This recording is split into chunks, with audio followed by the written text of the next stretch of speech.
How's it going, Internet? As you know, my name is Felix, aka Captain Monster. I've recently started my whole monster fishing thing off of my canoe. It's more of a vent video. As most of my friends know, I don't like bitching. Everybody else does it on the daily. They're on their Twitter, bitch tweet. They're on their Facebook, bitch update. They're on Picasa, here's my bitch picture of the day, whatever frustrates them. If I hold it in for one more day, I'm probably gonna explode on my Facebook and I'm gonna look like a complete idiot and a hypocrite because I make fun of everybody who bitches on Facebook. So the first thing I want to talk about is Facebook behavior that's been catching on recently, and people are seeming to like it, and I'm hating it. I'm really hating it. What it is people updating their status about a beef that they have with someone, and they don't tag the person in it, they don't direct it at them, and it's just about them. They're friends on Facebook, but they don't even tag them about it. For example, I hate it when my friend lies to me. Post. Okay, well now you have 365 odd people that are on your Facebook thinking if that friend is them or somebody else. And you have people, who would comment, be like, yo, what's up? You need somebody? Then you have another person, hey, call me. No, not all of that is necessary. Tag the person on your update. I've seen a beautiful friendship go to waste all because the wrong person bit onto a status update. If you feel that passionate about what you're saying on your update about that person, tag them, or better yet, go to them and tell them to your face, you're a fucking liar. Straight up. Don't be posting on Facebook and they're in your friends list and act like it's not meant to anybody on Facebook. Clearly it is. Clearly. Number 2. When you can't talk about something to someone because someone else is around, like for example, you're out with a couple friends, we're eating. I start up the conversation, I have to say never mind because somebody is awkward in the conversation. And it keeps coming up at night because I really, really want to talk about it, but I can't talk about it because that person is still there and doesn't get the fucking hint to bounce. I'm trying to talk about something, it's something important, you're the awkward turtle in the conversation, bounce. Just go to the bathroom, go take a walk, smoke a cigarette, whatever. I'm trying to get this off my chest. But that awkward turtle is going to be all up in that conversation and just not making sense of it, misinterpreting it. That's why I'm not even going to talk about my jobs on this video, because there's going to be that one awkward turtle watching this video and going to misinterpret it, going to blow things out of control. We all have frustrations at our job. If you're not frustrated at your job,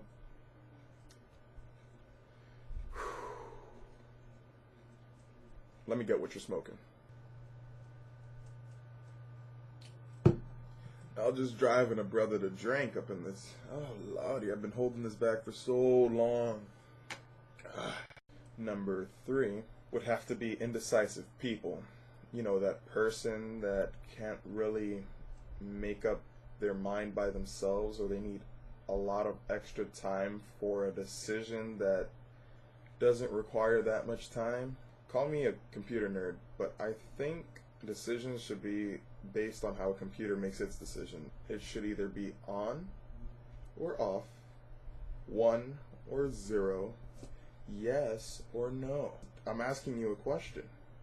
You answer it, and we move on. You don't give me a question with a variable. For example, first dates, they're awkward at times. Generally not with me. I normally like to break the ice and get all that awkwardness shooken off, at least by the end of the night. And that's normally when I ask you if you're hungry. So, if I go ahead and drop that question on you, and you go ahead and give me an agenda of what you ate today instead of yes or no, here's my face. Yep. You didn't answer my question, did you? I had a bagel, water, and I think a mosquito went in my mouth at some point during tonight. But give me some more time to think about if I'm hungry or not. Listen, I understand, a bagel and a water and a mosquito might be confusing in your stomach, but I generally know if I'm hungry or if I'm not hungry. That's what I'm asking you. Just give me the answer. I understand, like, you don't want to be digging into my pockets. Maybe you don't want to make things extra complicated on the first night. Just tell me no in that instance. Or tell me yes if you're hungry. I'm offering for a reason. I want to either spend more time with you, I want to spend more money on you, I want to spoil you a little bit more. Just give me an answer. And that also goes for my friends as well as my dates. Like, this isn't directly towards anybody in particular, because everybody does this in some way, shape, or form. And that's kind of what this entire video is about. Like, if you're feeling offended right now, like, go ahead and click the X. You completely missed the point. Revisit this video when you have an open mind and realize that a good majority of people do this. Who you finna try? Who you finna try? Who you finna try? Number 4. This one's actually going to be pretty short. Liars. Lies are discovered at one point or another. No situation is ever too deep for you to lose your credibility and honor over. Don't lie. It's that simple. Own up to whatever it is. If it was a mistake, hey, I did that mistake. If it was a situation, yeah, I was in that situation. What happened? Try to work on a resolution versus trying to mask it up. Number 5, girls that are stuck on their exes, yet will go ahead and holla at you, but they're not ready to move on. And here, they're in denial. So your denial, after me spending X amount of weeks with you, just cost me my sanity because you weren't ready to move on. Thank you for with my head. If you're stuck on your ex, you need either to get closure on the situation, get a therapist. What you don't need is a new guy. Number 6 is a more complicated matter, yet people can relate to this, especially if you're a guy at the club. I'm talking about girls who are in a bad mood at the club. They kind of mess up the mood for any friends that they're with. These are what I call trolls.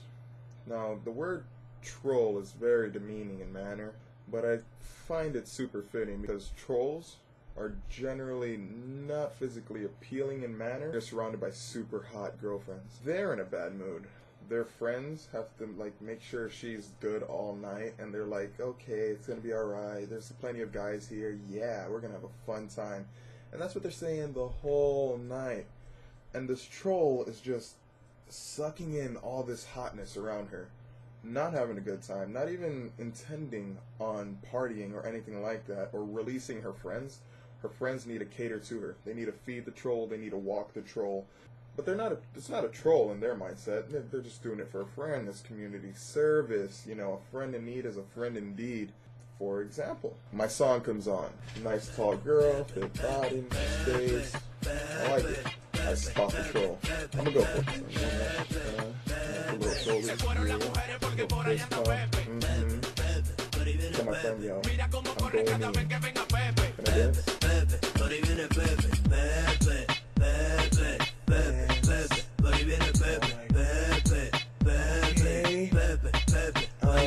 I'll dance around your friends. Maldito pecado, no te puedo pecar. Alright.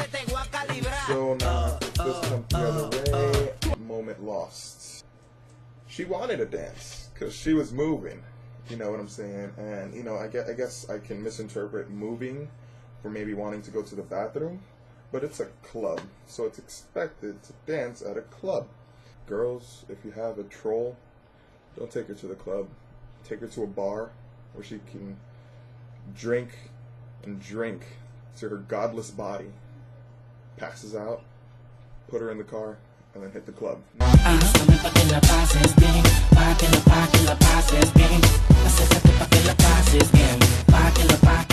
Number 7, haters. Now you're saying, oh, how typical, right? Yeah, right. This guy probably doesn't have haters. Listen, everybody to some extent or degree has a hater in their life. I don't give my haters enough wick for them to light their hater flame on. They just hate on what they can see. Example, playing soccer. Oh, you think you're big because you wear tight shirts? No, I think I'm big because I'm 6'7", bitch. But thanks for noticing my muscles. Number 8. This one I looked at, and you know what? I didn't even have to think twice about it. Moochers. This is going to sound completely scripted, but I just feel so passionate about this. Moochers, you see them at the parties, you see them at the events, they're eating the foods, they're drinking the drinks, they're using facilities facilitated to them. And what did they bring to the party? Nothing. Maybe they brought 5 of their homies in his Honda Civic to the party, but nothing else. Bring a bag of chips, bring a soda, bring your iPod for music, you know, whatever. Add to the party if you're going to take from the party. And that's what makes a successful party, when everybody chips in, and that's what makes everybody have a good time. Frank or Angelo, they put it in their event one day, and it was a party that they were having. In it was the most truest statement ever. If you're broke, you need to be looking for a better job instead of partying. Truer words have never been said. That should go right up there with Gandhi's quotes, because that was so true. 9. People who just don't get me. I'm partially to blame for, you know, people not understanding who I am, how I roll. You know, Joseph Guarina said it best. I'm the shit. And like, I have my own culture around me.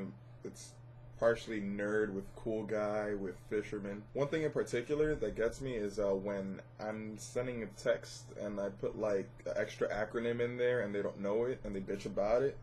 Just ask what the acronym says. You know what I'm saying? Or like I put the little hash mark and then I put like just saying at the end of either a Facebook update or a text message, and they're bitching like, this ain't Twitter. Bitch, I know it's not Twitter. It's just a joke. Like, laugh along. It goes with the update. It goes with the text. You just ruined the whole mood. I'm gonna keep using it. Just roll with it. I'll go ahead and cap it at 10 because I got like the heaviest things off. I feel a lot more alleviated and stuff like that. So I'm gonna leave number 10 with the person who watches my videos, maybe even laughs at my videos, even distributes my videos out with a link like, yo, check out this nigga, he's funny. But they don't subscribe to my videos or like it. Thanks for the view though, you know, the +1 definitely helps me out, but can you please like put a thumbs up or subscribe or something to that effect? It's just 2 seconds out of your life. I'm going fishing. Living, feeling free. I can't imagine what it's like, never know the feel. Casting lines, setting hooks and fighting with your reel. If I can do this till I die, then Lord, you've got a deal. Fishing, living, feeling free.